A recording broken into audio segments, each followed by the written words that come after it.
like to share a reason or share a thought with you as to how the story is going to end. And really it's a disclaimer.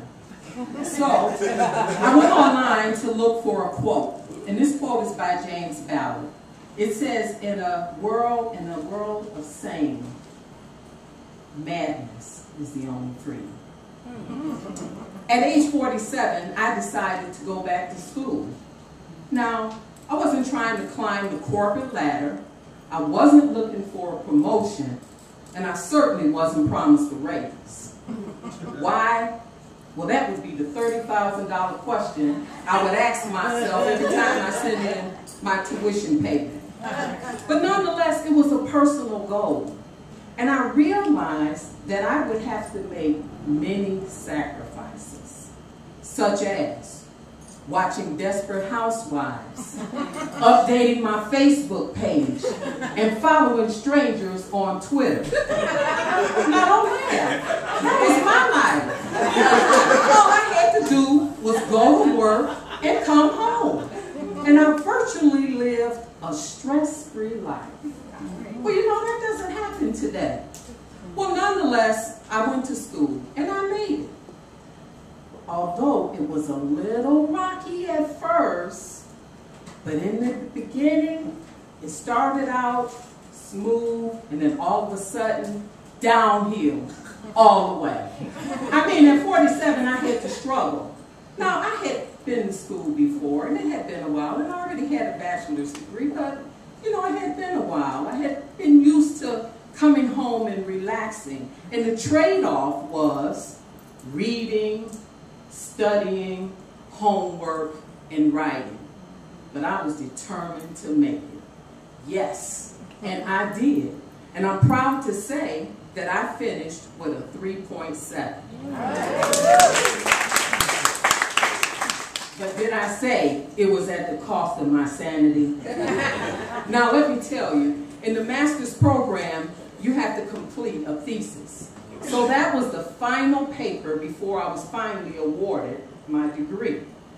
And I chose the topic, stress in the workplace and the effects it have on one's health.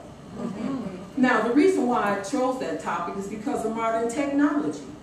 After all, we feel the need to always be tied in to something, right? Remember back in the day when you used to go on vacation and you truly took a vacation? No one was texting you, no one was emailing you, no one was calling you on a cell phone. You actually relaxed. Because a vacation is a time that you're really supposed to relax. Am I right? Right. Absolutely. But we feel this need to check our emails and our voicemails, and so we never really relax. So that's the stress part of being at work. Now for the effects it has on one's health. Well, I didn't have to go far for my research. As a matter of fact, I don't want you to really judge me here. But now, my research was in the office next door to me.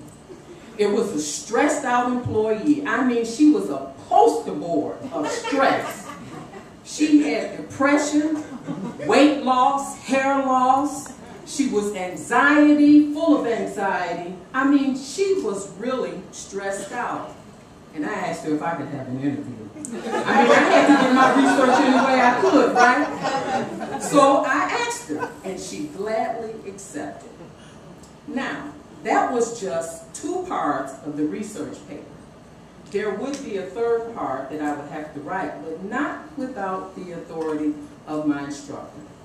So I had my 2nd part all finished, and I sent it off via email. You know, that's the way we do it now. You don't really turn in the paper, go to class. I sent it off email. Well, it came back not complete in big, bold, red letters. Okay, no problem. I'm not going to stress out over this because I've come too far now, right? Well, I tidied up the paper a little bit, and I sent it back off again. A few days go by, and he returns it. Not complete. Well, about this time, I'm getting a little upset now. Not complete. Okay, I'm not going to stress over this.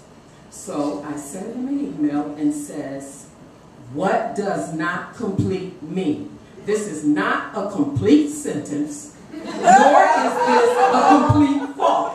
Could you please elaborate? I mean, after all, this is an institution of higher learning. Right.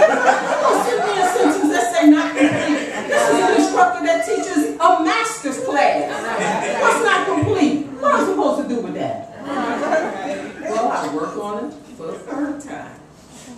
I send it in, and it comes back not complete.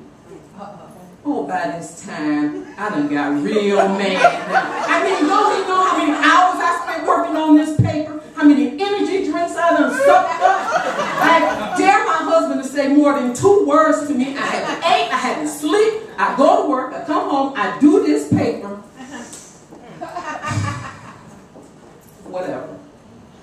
So finally, after the 3rd or 4th time, I send this paper in, and yes, he considers it to be complete. Now, by this time, I'm really excited. So I run upstairs to tell my husband, Craig, I'm finally finished with the paper. Well, you do know he's not talking to me now. So, no big deal. He'll get over it. I lay down on the couch, and I start, or across the bed, and I start having a one-man conversation. I figure he'll join in sooner or later. But guess what?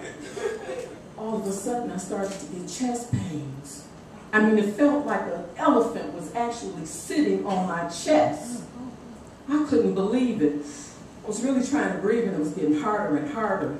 So off to the emergency room we ran, where I spent 2 days in the hospital, going under test results. Diagnosis, stress. Anxiety. Can you believe that? Don't tell nobody I told you that. I mean, I had been consumed by my paper. I had become the paper. Can you believe that? So, anyway, I'm telling the doc, I gotta get out of here, doc. I gotta present this paper before the school board and the class before I can actually graduate. So, anyway, he finally calmed me down. And I got out of the hospital. And then 2 days later, we had to go before the class and present the paper. Okay, so everyone is all excited and dressed up because you actually have to present the paper before the student body and the instructors. Now, I was the only one that wasn't really happy. You can imagine how I must have walked in there. Not feeling happy at all, but don't worry about it because this is it. When I leave out of here, it's over. No big deal. Well, the question of the day seemed to be, so what are you going to do next? And people were saying things like, oh, I'm going to law school. Someone else says, well, I think I'll turn this thesis into a dissertation. And then someone else says, I'm going to Disney World. And I was like, really? And then someone had the nerve to ask me, and I snapped. Oh boy, I said, well, this is what I'm going to do. I'm going to make 2 copies of that paper. I'm going to take the first copy, and I'm going to take it page by page and burn it in the fireplace. Yep.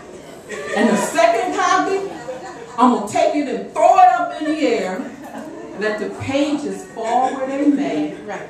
Then I'm going to take my foot, and I'm going to walk around and just grind it all over each one of those sheets of paper as I curse them out.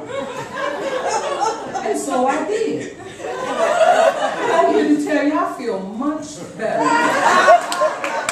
You know, James Ballard was right. He said in the society of sameness, madness is the only freedom. So I'm here to tell you that I feel much better. I'm back to watching Desperate Housewives, updating my Facebook page, and following strangers on Twitter.